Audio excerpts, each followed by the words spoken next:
Once upon a time in the mysterious hills of Cave Hill, a peculiar trio of friends John Pork, Carter Cucumber, and Joe Flowberry found themselves deep in the heart of an ancient forest, long untouched by civilization. They were an odd group.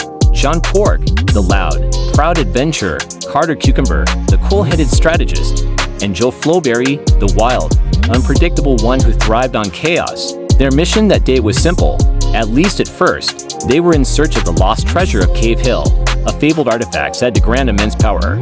Many had tried to find it before and failed, but John Pork was convinced that this time they would succeed. However, as they ventured deeper into the forest, something began to change. The further they went, the stranger the atmosphere became. The trees seemed to close in around them, and the air grew thick with tension. Joe Flowberry, always quick to notice shifts in his surroundings, was the first to speak up.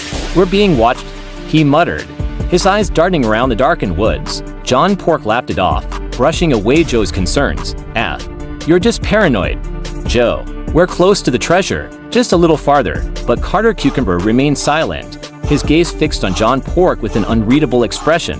There was something about the way his friend was acting that didn't sit right. Over the past few days, he'd noticed a change in John and arrogance, a coldness that seemed to grow with each step. Eventually, they reached the foot of a massive stone structure hidden deep in the cave. The treasure was said to be inside, but as they approached, a sharp tension filled the air. John Pork turned to face his friends, his eyes now glowing with a strange intensity. "You know," he began, his voice low, "I've been thinking. Maybe I don't need you to anymore. After all, I've done all the work. I'm the one who found the cave. I'm the one who figured out the clues. Maybe you're just holding me back." Carter's face hardened, while Joe shifted uneasily, both realizing what was about to unfold. John Pork took a step forward, his grin widening. "The treasure will be mine, and with it, I'll have everything I ever wanted. You're both in the way." Carter Cucumber, quick-witted as ever, knew it was time to act. "We were friends once, John," he said, trying to reason with him, but the madness in John's eyes was too much.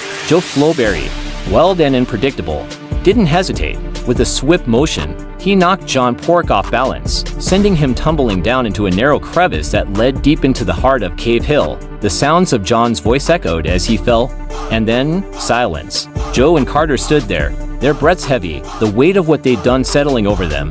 "We couldn't let him have it," Joe said, his voice barely above a whisper. Carter nodded grimly. "No, we couldn't. He would have destroyed everything." They left the cave without looking back.